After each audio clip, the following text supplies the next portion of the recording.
Bismillahirrahmanirrahim. Assalamualaikum warahmatullahi wabarakatuh. Alhamdulillahirabbil alamin wassalatu wassalamu ala asyrafil anbiya'i wal mursalin wa ala alihi wa ashabihi ajma'in.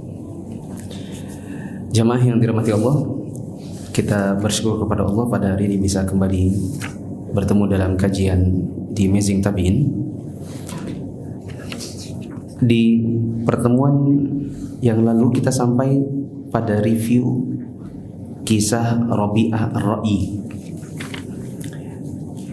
dan kisahnya ada dibagi dalam dua bagian, yaitu di bagian 10 dan bagian 11. Pada hari ini insya Allah kita akan lanjutkan kembali review, yakni sekadar cerita kembali tetapi singkat saja. Sekarang masuk di dalam Roja bin Haywah. Hanya saja Roja bin Haywah ini saya sudah ceritakan ya, di pertemuan pertama 2 mingguan lalu. Kisah tentang seorang penasihat raja yang membantu pengalihan kekuasaan dari Sulaiman bin Abdul Malik hingga jatuh ke tangan Umar bin Abdul Aziz, meskipun bukan dari kalangan anak-anaknya Abdul Malik bin Marwan. Maka karena sudah saya ceritakan, saya rasa tidak perlu saya ulang kembali. Jamaah kalau ingin membaca lagi atau mendengarkan ceritanya, saya sudah bikinkan video singkatnya di YouTube Muflisa Fitra. Judul videonya adalah Pikiran Orang Tua Kita di Masa Tuanya. Nah, jadi saya lompat saja langsung ke bagian ke-13 dari buku ini. Ada tabi'in, salah seorang tabi'in yang bernama Amir bin Syurahbil Asy-Sya'bi, atau lebih dikenal dengan nama Asy-Sya'bi. Kisah Asy-Sya'bi sempat kita dengarkan sedikit waktu membaca Hasan Al-Basri atau Muhammad bin Sirin di pertemuan kemarin, di mana keduanya mendatangi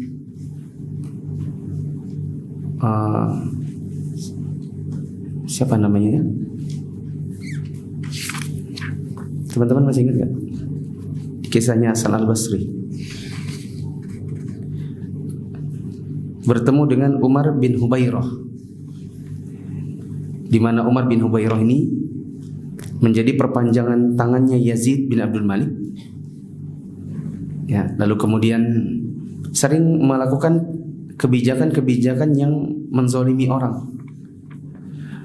Maka Asy-Sya'bi menyampaikan pendapat yang saya katakan mengenakkan hatinya penguasa, sedangkan Hasan Al-Basri memberikan ujangan-ujangan yang mengingatkan akan akhirat dan kematian.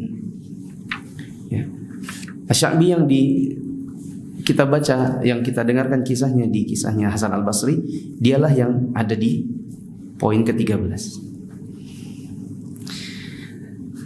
Asy-Sya'bi termasuk dari kalangan tabi'in karena dia belajar pada orang-orang dari kalangan sahabat Nabi. Ada di halaman 111 paling bawah. Asy-Sya'bi adalah murid Ali bin Abi Thalib, Sa'ad bin Abi Waqqas, Zaid bin Thabit, Ubadah bin Samit, Abu Musa Al-Asy'ari, dan lain-lain. Mari kita baca sedikit tentang kisahnya, ada di halaman 112.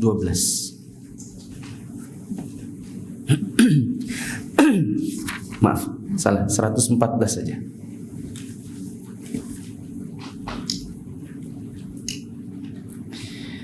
Asy-Sya'bi ini disebutkan salah seorang yang dipercayai oleh khalifah untuk menyampaikan hal-hal yang sulit untuk dipecahkan oleh para khalifah.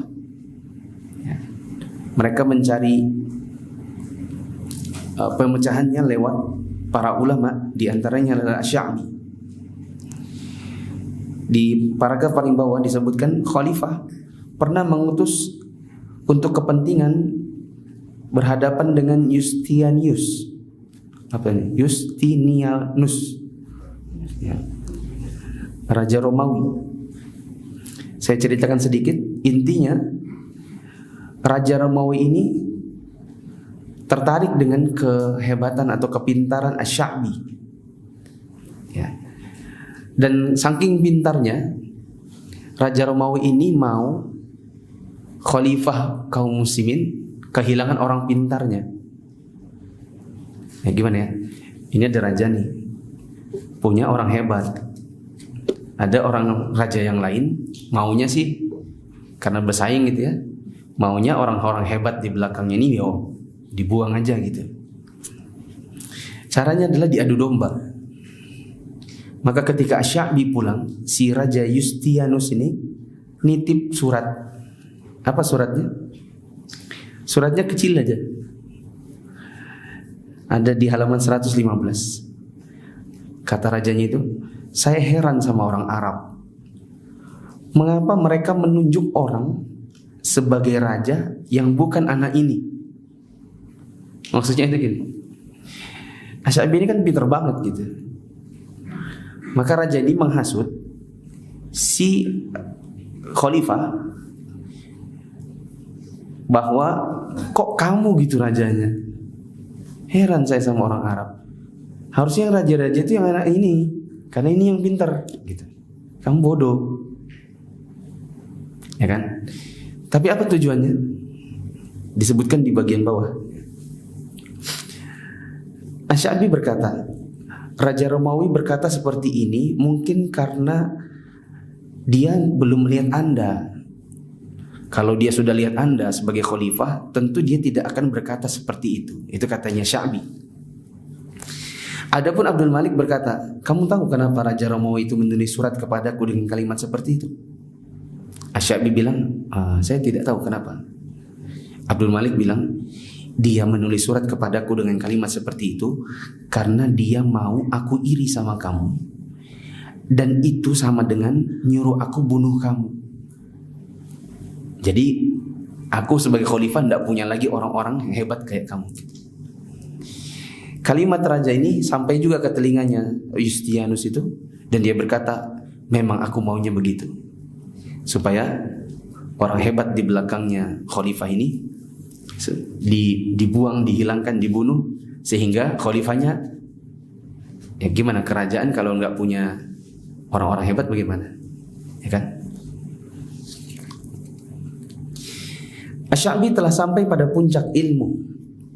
Bahkan ada yang berkata ulama di zaman itu ada 4 yang diakui. Sa'id Ibn Musayyab yang ada di Madinah, Amir bin Asy-Sya'bi di Kufah, Hasan al-Basri Basrah, dan Makhul di Syam. Nah,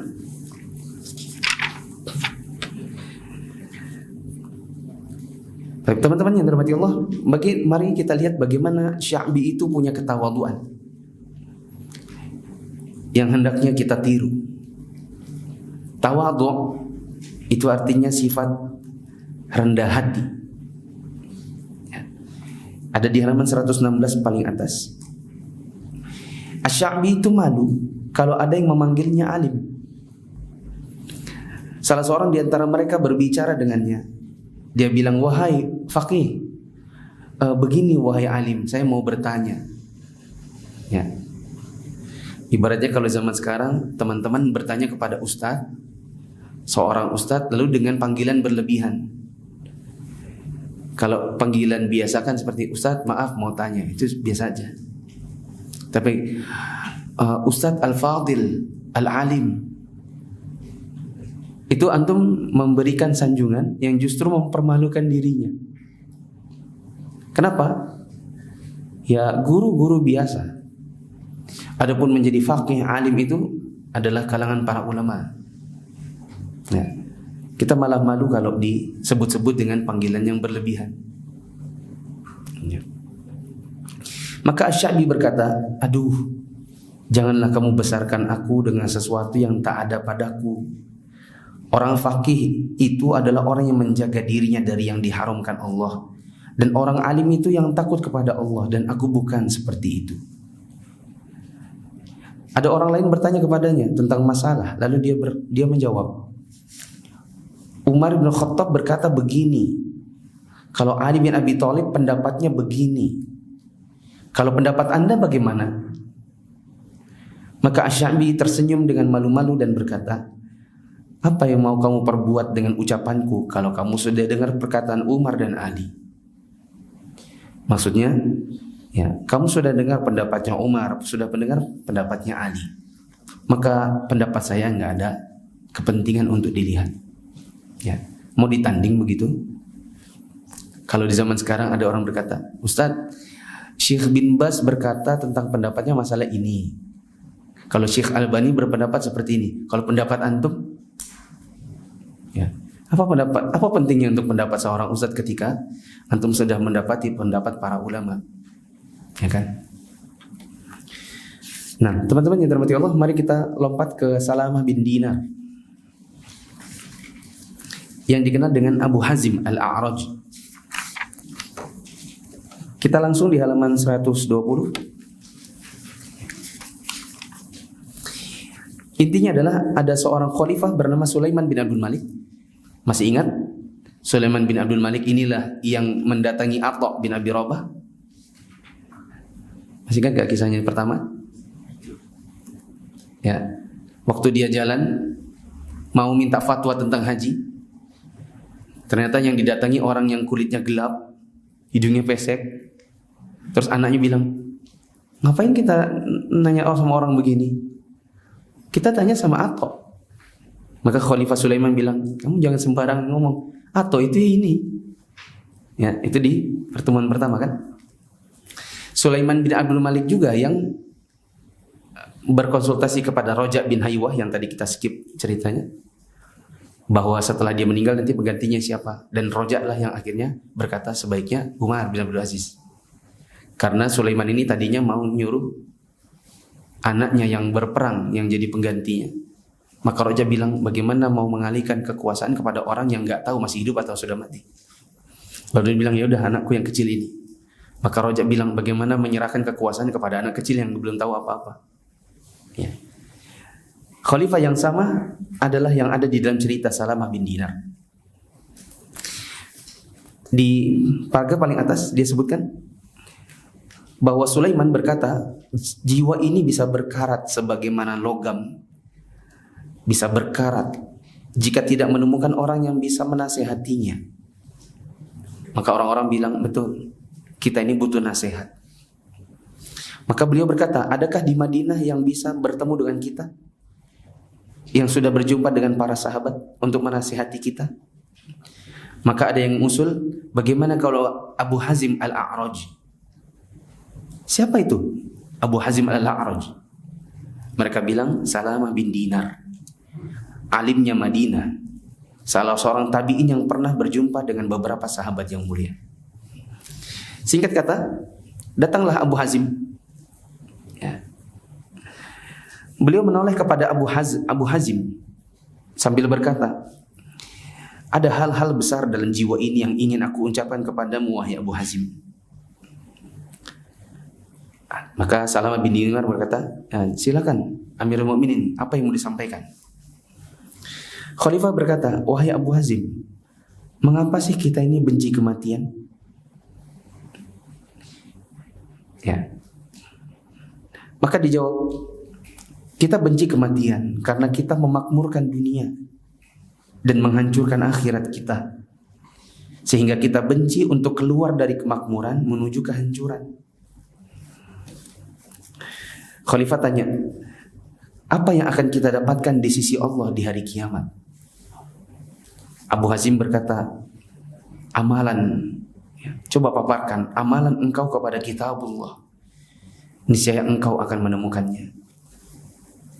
Di mana aku bisa menemukan dalam kitabullah? Maka Abu Hazim Salamah bin Dinar berkata, dalam firman Allah, innal abrara lafi na'im wa innal fujjara lafi jahim. Sesungguhnya orang-orang yang berbakti akan berada di dalam surga yang penuh kenikmatan, dan orang-orang yang gemar berbuat dosa akan berada dalam neraka jahim, yaitu neraka jahanam. Kalau demikian, di mana rahmat Allah? Tanya Sulaiman. Abu Hazim berkata, inna rahmatullahi qaribun minal muhsinin. Sesungguhnya rahmat Allah dekat kepada orang-orang yang berbuat baik. Khalifah tanya lagi, bagaimana kita besok akan menghadap Allah? Abu Hazim berkata, adapun orang yang berbuat baik, maka dia bagaikan orang yang pulang dari bepergian jauh mendatangi keluarganya karena dipenuhi kerinduan. Adapun orang yang berbuat jahat, maka dia bagaikan budak yang kabur dari tuannya, diseret menghadap tuannya dengan paksa karena dia merasa ketakutan. Serta merta Khalifah menangis, dan tangisannya meninggi dan bertambah keras. Dia bertanya lagi, wahai Abu Hazim, bagaimana caranya agar kita jadi orang baik? Maka dijawab, tinggalkanlah takabur dan berhiaslah dengan muru'ah, sopan santun. Khalifah tanya lagi, adapun dengan harta, bagaimana jalan menuju kepada Allah dengan harta? Abu Hazim berkata, apabila engkau mengambilnya dengan cara yang hak, menyerahkan kepada yang berhak, engkau bagi secara merata dan engkau berbuat adil kepada rakyatmu. Dia bertanya lagi, bagaimana siapakah manusia yang paling mulia? Dijawabnya, orang yang paling mulia ada yang punya muru'ah dan ketakwaan. Muru'ah itu teman-teman artinya wibawa, sopan santun. Ya. Sopan santun dan wibawa. Kelihatan punya harga. Ini yang mulia. Dan punya ketakwaan. Khalifah tanya, perkataan apa yang paling adil? Dijawabnya, perkataan yang benar diucapkan oleh seorang di hadapan orang yang dia takuti keburukannya dan di hadapan orang yang dia harapkan kebaikannya. Khalifah tanya, doa apa yang paling cepat dikabulkan? Dijawab, doa orang baik untuk orang baik. Sedekah apa yang paling utama? Dijawab, hasil kerja keras orang yang memiliki harta, sedikit harta, dia sedekahkan pada tangan orang miskin tanpa diiringi untuk mengungkit-ungkit dan menyakiti perasaannya. Ditanya lagi, siapa yang paling cerdik dan berakal? Dijawab, orang yang menghadapkan amal berupa ketaatan kepada Allah sehingga dia mengamalkannya, kemudian dia membimbing manusia kepadanya. Ditanya, siapa yang paling tolol? Dijawab, orang yang tunduk dengan hawa nafsu temannya, padahal dia tahu temannya orang zalim, dan dia jual akhirat dengan dunia orang lain. Ditanya, maukah kamu mengambil upah karena sudah menasihati kami? Salama bin Dinar mengatakan, tidak. Ditanya, kenapa tidak? Dia jawab, saya khawatir saya akan menyandarkan diri kepada Anda sehingga Allah menimpakan kepayahan dunia dan azab akhirat kepada saya. Nah, teman-teman yang dirahmati Allah, percakapan antara Sulaiman bin Abdul Malik dengan Salama bin Dinar ini banyak pelajarannya yang kita bisa ambil. Di antaranya adalah orang yang memang terlalu cinta dunia pasti takut mati. Ya. Dan untuk menghilangkan rasa takut kepada mati, maka harus kita anggap dunia ini sesuatu yang biasa-biasa saja. Yang harus kita rindukan adalah kampung akhirat, kampung halaman yang sesungguhnya. Maka kita tidak akan susah manakala kehilangan harta. Kita tidak akan susah melihat orang lain lebih kaya, karena kita tahu kita dengan dia itu sedang berada di tempat yang nanti toh akan kita tinggalkan juga. Ya. Ada pelajaran yang lain ya, untuk kita ingat bahwa orang-orang yang berbakti kepada Allah, yang berbuat baik, maka Allah janjikan surga yang penuh dengan kenikmatan. Dan orang-orang yang gemar berbuat dosa akan berada di dalam neraka jahanam. Kalau ada timbul futur misalnya, ini kan masa-masa pandemi ya, orang itu kadang futur, lemah semangat sudah, karena lama tidak kajian. 1 tahun gak pernah ke masjid. Dia sudah mulai kehilangan semangat untuk beramal, kehilangan semangat untuk menuntut ilmu. Maka salah satu cara membangkitkan semangatnya adalah ingat-ingat firman Allah ini. Innal abrara lafi na'im wa innal fujjara lafi jahim. Apalagi kalau antum hafal, bahwa kita akan dijanjikan oleh Allah berupa surga dan kenikmatannya bila kita mau beribadah. Maka futur ini bisa hilang, sedikit demi sedikit akan kembali semangatnya.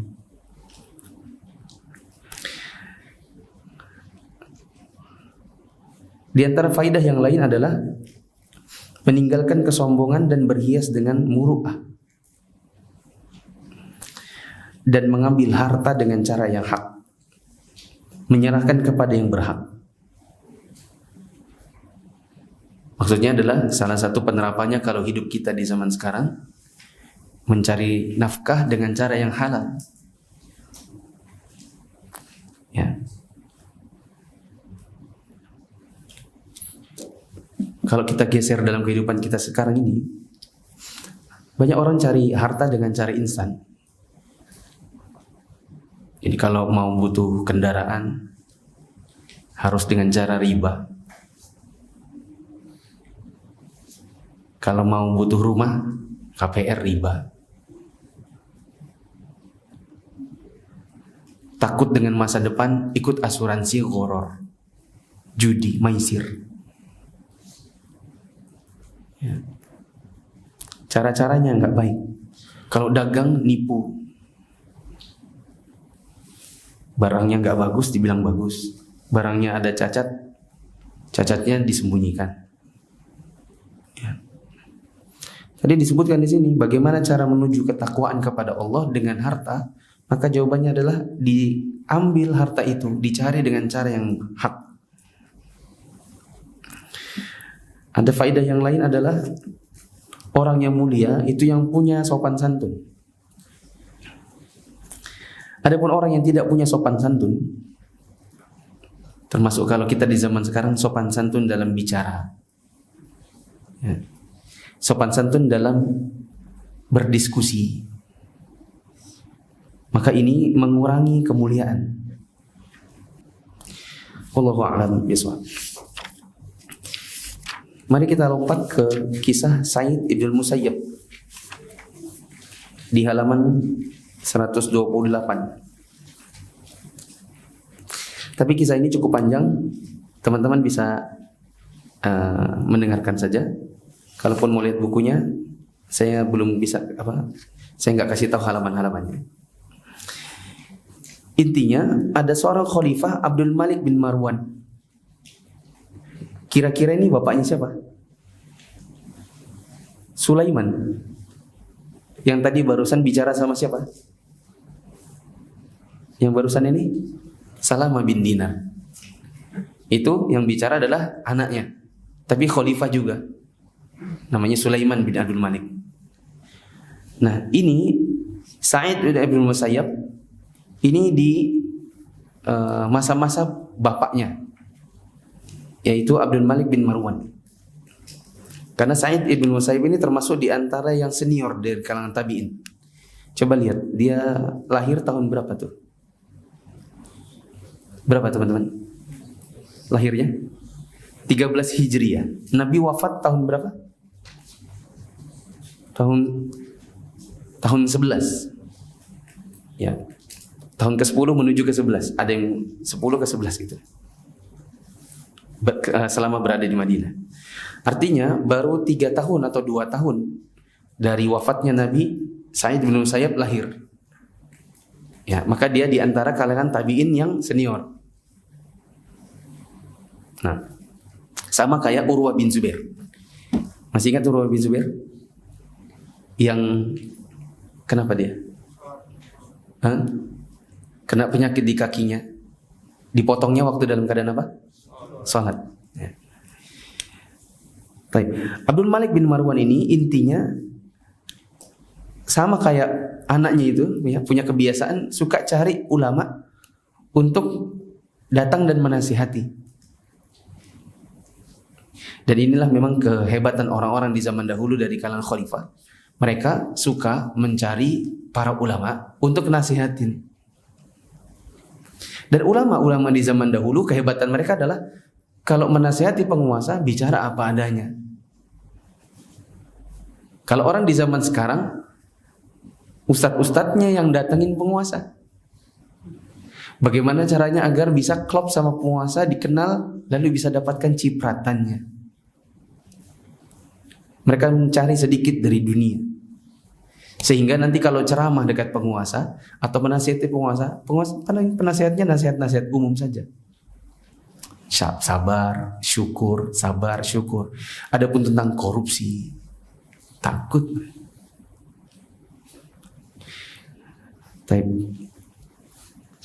Pada suatu hari Khalifah Abdul Malik ini bangun tidur siang, ya. Bangun-bangun dia manggil asistennya namanya Maisarah.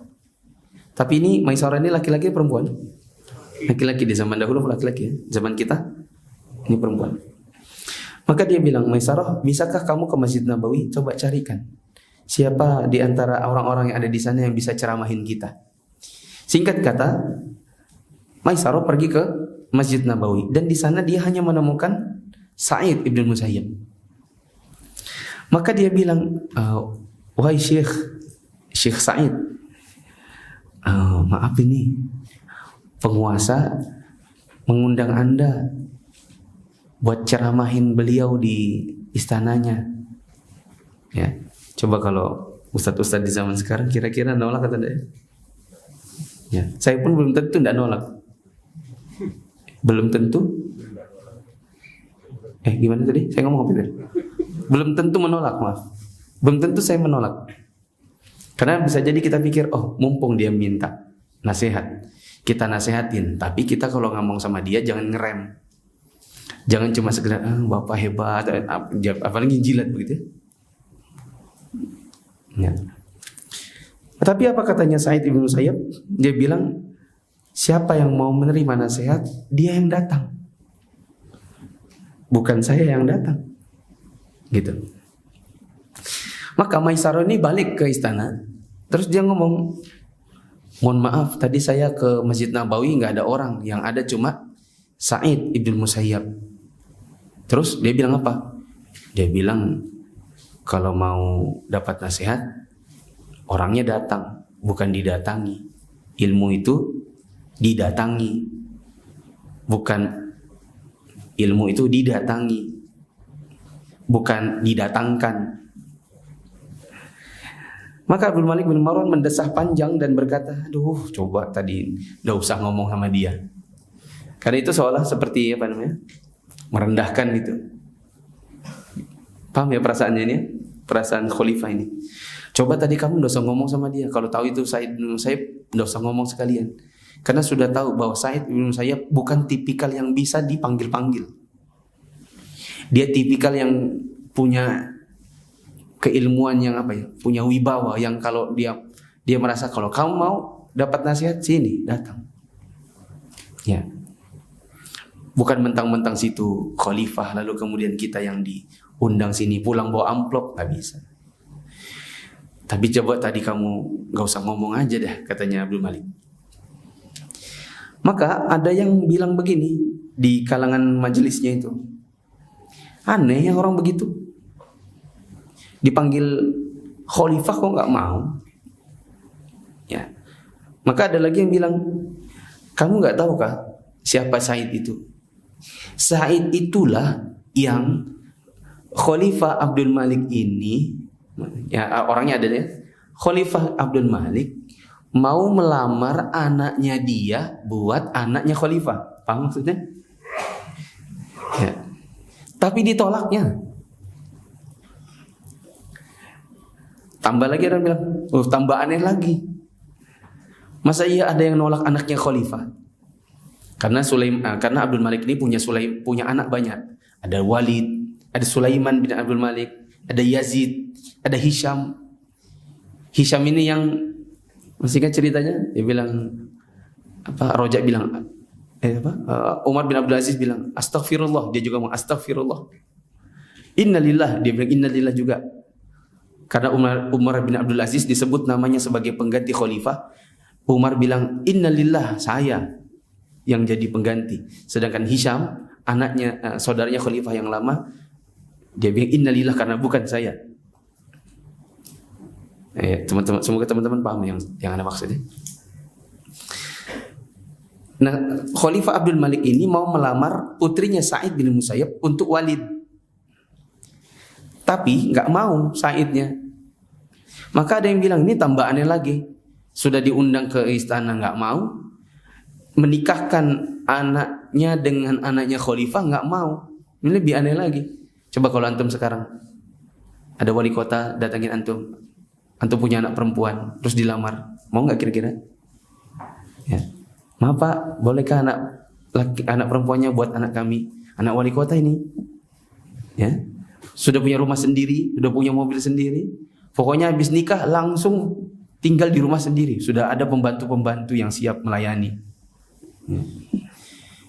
Maka ada yang bilang gini, Sa'id itu tidak mau menikahkan anaknya dengan anaknya Amirul Mukminin karena dia lebih pilih ada orang biasa namanya Abu Wada'ah. Maka ada yang bilang, coba ceritakan. Maka si yang tahu ceritanya bilang gini, saya ceritakan sebagaimana Abu Wada'ah bercerita kepadaku. Abu Wada'ah ini berarti apanya Sa'id? Menantu. Abu Wada'ah cerita. Nah, ceritanya di halaman 131. Paling bawah. Abu Wada'ah bercerita, aku senantiasa berada di masjid Rasulullah. Masjid apa ini? Nabawi, untuk menuntut ilmu.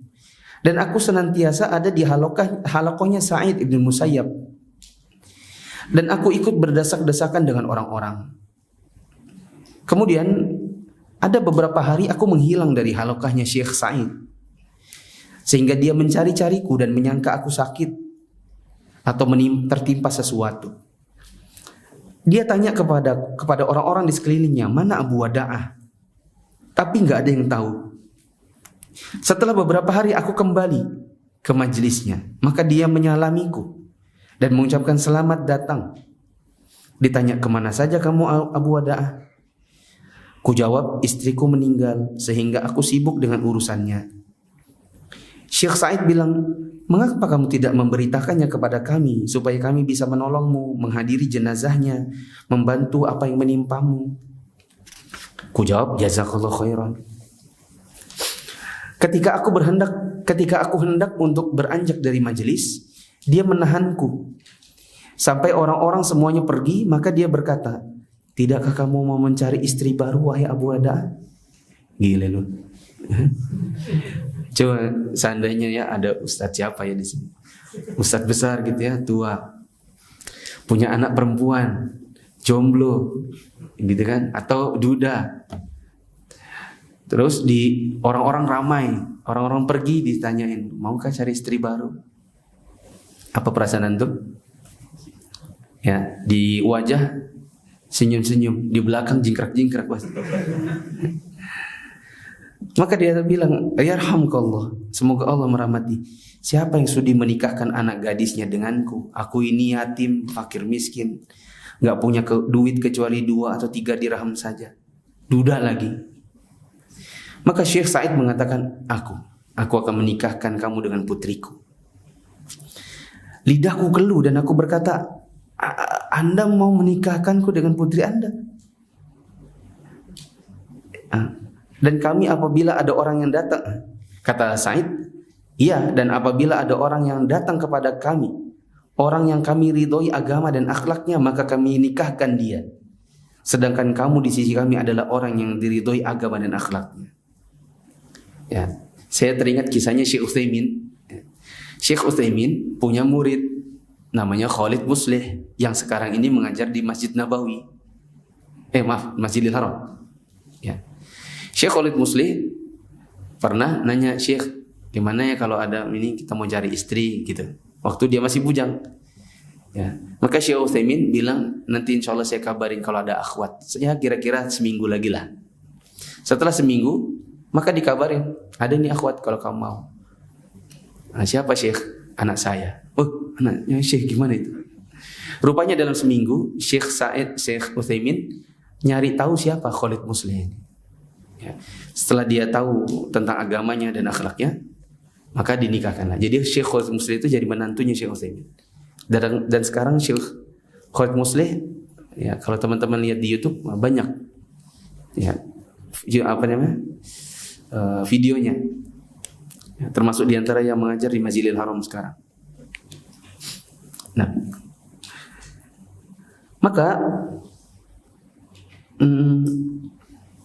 intinya dinikahkan, ya, nggak usah panjang-panjang ya. Intinya dinikahkan. Siang itu juga, tapi anaknya nggak ada. Maksudnya anak perempuannya nggak ditanya dulu, pokoknya anaknya nggak, pokoknya pasti terima. Ya, maka dinikahkan dengan Abu Wada'ah. Malam hari, ya, malam hari Sa'id bin Musayyab datang ke rumahnya Abu Wada'ah, ketok-ketok pintu. Assalamualaikum. Abu Wada'ah tanya, siapa? Sa'id. Sa'id siapa? Waktu dibuka pintu, ternyata yang datang adalah Sa'id bin Musayyab dan aku kaget. Kenapa aku kaget? Ada di halaman 132 paling bawah. Demi Allah, seluruh orang yang bernama Sa'id yang aku kenal terlintas dalam benakku kecuali yang namanya Sa'id bin Musayyab. Kenapa tidak terlintas di kepalaku Sa'id datang ke rumahku? Karena 40 tahun lamanya dia tidak pernah kelihatan kecuali di dua tempat. Kalau enggak di rumahnya, di masjid. Kapan-kapan 40 tahun dia di rumahnya orang. Kubuka ternyata yang datang adalah betulan Sa'id ibn Musayyab. Aku kira dia mau merubah keputusan. Maaf gak jadi nikah, ya, batal. Ternyata dia datang dan berkata, ya, aku datang untuk sebuah keperluan. Semoga Allah merahmati Anda. Apa keperluannya? Maka ya, dia berkata, putriku kan sudah jadi istrimu tadi siang. Nah aku datang untuk mengantarkannya. Ini anak putriku. Ya, dikasih lihat anaknya. Ya, ini putriku dan aku tahu kamu kan sudah jadi duda sekarang. Berarti di rumah sepi. Ya, nah ini karena kamu kesepian, jadikanlah istrimu ini ya, tinggal bersamamu. Ya. Maka Sa'id bin Musayyib berkata, wahai putriku, ayo masuk. Ini rumah suamimu. Ya. Dan saking gimananya si istrinya itu sampai tersandung pakaiannya dan dia hampir jatuh. Gimana coba? Saking groginya kali dia. Ya, luar biasa nih malam pertama. Ya. Coba kalau kita lihat orang-orang di zaman sekarang yang pacaran-pacaran. Malam pertama itu enggak ada apa ya? Dak dik apa baru seru gitu enggak ada. Karena udah kayak mangga di pasar, sering dipencet, dicium kan. Busuk, dicium busuk. Nggak kayak buah pir. Kalau buah pir itu kan nggak bisa dicium-cium. Apa pentingnya untuk dicium? Ya, soalnya ada bungkusnya juga, ya kan? Ya. Kalau mangga kan cium sambil dipencet, nggak enak gitu. Sudah banyak ini pencet baru dapat satu. Itu pun ternyata masam. Maka saya pun bingung, lalu saya naik ke loteng dan saya teriak, wahai tetangga. Ya, tetangganya keluaran. Tadi siang Sa'id bin Musayyab telah menikahkan aku dengan putrinya. Dan ini malam ini putrinya datang ke rumahku. Tolonglah ibu-ibu sini ke rumahku, hibur dia dan temani dia. Soalnya aku mau pergi panggil ibuku dulu. Ya. Ada wanita tua berkata, weh, kamu sadar apa yang kamu katakan? Masa Sa'id bin Musayyab menikahkan kamu dengan putrinya dan dia sendiri yang mengantarkan anaknya ke rumahmu? Kan aneh soalnya kan. Ya. Padahal dia sendiri nggak mau menikahkan anaknya dengan anaknya Walid, anaknya Abdul Malik, yakni si Walid. Maka Abu Wada'ah bilang, iya dia di rumahku, ayo masuk. Maka ya kita bayangkan ibu-ibu, tetangga-tetangga semua masuk. Lihat calon istri kita atau lihat istri kita yang kita aja belum pernah lihat dia mukanya kayak apa, ya kan? Ya, intinya nggak lama datang mamanya, ya, lalu kemudian dihias gitu. Dan katanya Abu Wada'ah, demi Allah, ternyata ini adalah salah satu pemudi atau gadis Madinah yang paling cantik, hafal Quran lagi. Ya, makanya mungkin Sa'id bin Musayyab ya lihat anaknya ini high quality jomblowati kan, sudah cantik hafal Quran, baru mau dinikahkan dengan anak khalifah yang nggak tahu agamanya kayak apa. Ya. Ya, apa katanya ketika ditanya kepada Sa'id bin Musayyab, kenapa sih malah pilih Abu Wada'ah dan tidak milih anaknya khalifah? Ada di halaman 135 paling atas. Kenapa tidak mau dengan anaknya khalifah? Dia jawab, bagaimana menurut kalian terhadap anakku nanti? Seandainya dia nikah sama anaknya Abdul Malik, dia pindah ke istana Bani Umayyah, bergelimang di antaranya baju-baju mewah, perabotan megah, pembantu, pengawal, para budak berdiri di hadapannya, di kanan dan di kirinya. Kira-kira bagaimana nanti jadinya agamanya? Ini sama persis kayak Abu Darda. Teman-teman yang ikut kajian Ahad malam minggu lalu di Nasai Somber masih ingat bahwa ada sahabat Nabi namanya Muawiyah bin Abi Sufyan, sudah jadi khalifah. Dia punya anak namanya Yazid. Kemudian Muawiyah datang ke tempat Abu Darda karena mau melamar si Darda buat Yazid. Tapi Abu Darda tidak mau. Kenapa? Alasannya sama. Bagaimana kalau seandainya anakku dinikahi oleh anak khalifah, masuk ke rumah yang megah, perabotannya mewah, kemudian dikelilingi pembantu-pembantu, kira-kira nanti agamanya bagaimana? Ibaratnya ini anakku hafal Quran, kira-kira kalau sudah seperti itu masih bertahan gak hafalannya? Tapi kalau nikah sama Abu Wada'ah model kayak gini, dinikahkan sama orang biasa, ya yang juga hafal Quran, yang baik agamanya dan akhlaknya, mungkin dia akan lebih terjaga gitu. Wallahu a'lam bishawab.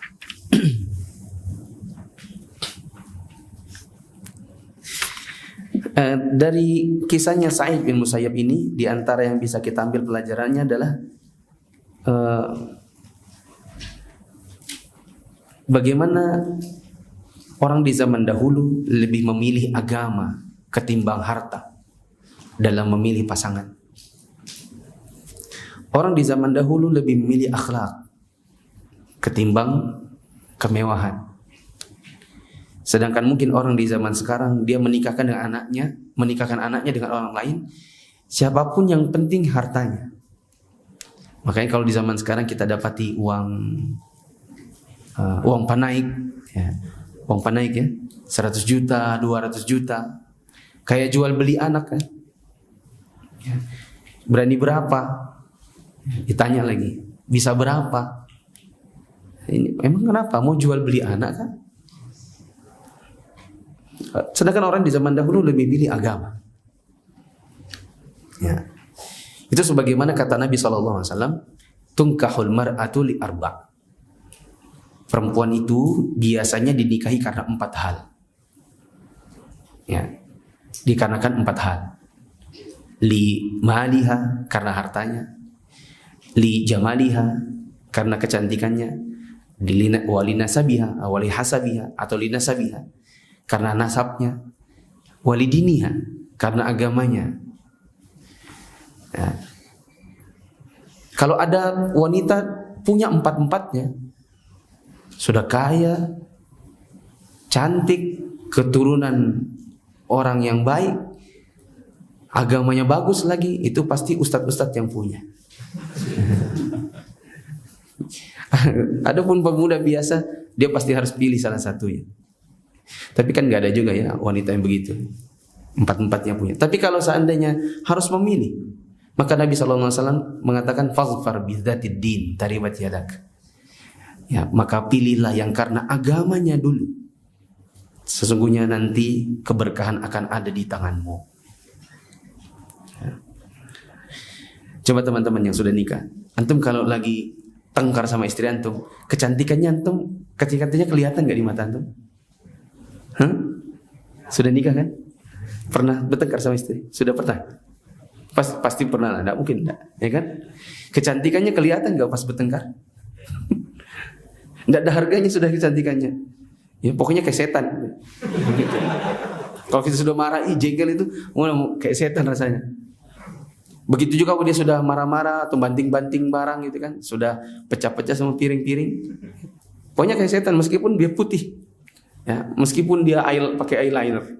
Jadi setan ber-eyeliner. Ya. Tapi kalau dengan istri yang beragama, semarah-marahnya marah, insya Allah piring tidak pecah lah. Pasti dia mikir dulu kan, aku marah ini, tapi kalau aku pecahin piring, sayang, mubazir, berdosa, ya kan? Semarah-marahnya istri yang beragama kalau lagi marah, tidak mungkin dia langsung minggat, ya. Terus apalagi cari cowok lain, tidak akan gitu. Jadi ya, akan lebih enak, nyaman di rumah bila kita mendahulukan soal agama. Ya, salah satu penerapannya adalah saat kita bertengkar dengannya, ya semarah-marahnya kita pasti akan ada hasil yang lebih baik gitu. Ya. Tidak ada barang yang pecah, kemarahan paling 1 hari 2 hari, paling lama 3 hari gitu. Juga tidak akan kemarahan itu berujung kepada sesuatu yang lebih parah seperti perselingkuhan. Ya. Begitulah. Ada pelajaran yang lain yaitu mertua top. Ya kan?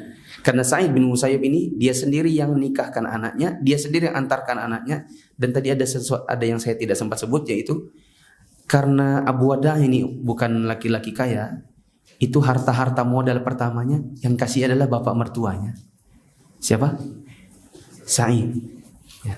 Maka teman-teman yang dirahmati Allah, kalau antum menikahkan anak antum nanti dengan laki-laki yang mungkin tidak terlalu berada, maka jangan lupa apa? Bantu dia dengan harta. Ada juga di sini pelajaran tetangga-tetangga top, ya kan? Karena ada orang menikah, mereka datangan, nemanin istrinya di rias begitu ya. Ya, ada juga ini mama yang top. Karena mamanya Abu Wada ini datang ke rumahnya, lalu mamanya yang meriasi istrinya. Ya. Masya Allah, orang-orang di zaman dahulu. Wallahu a'lam bishawab, semoga bisa menjadi pelajaran yang bermanfaat buat kita. Insyaallah pada pertemuan yang akan datang kita baca Sa'id bin Jubair dan cerita-cerita setelahnya. Subhanakallahumma wa bihamdika asyhadu an la ilaha illa anta astaghfiruka wa atubu ilaik. Wassalamualaikum warahmatullahi wabarakatuh.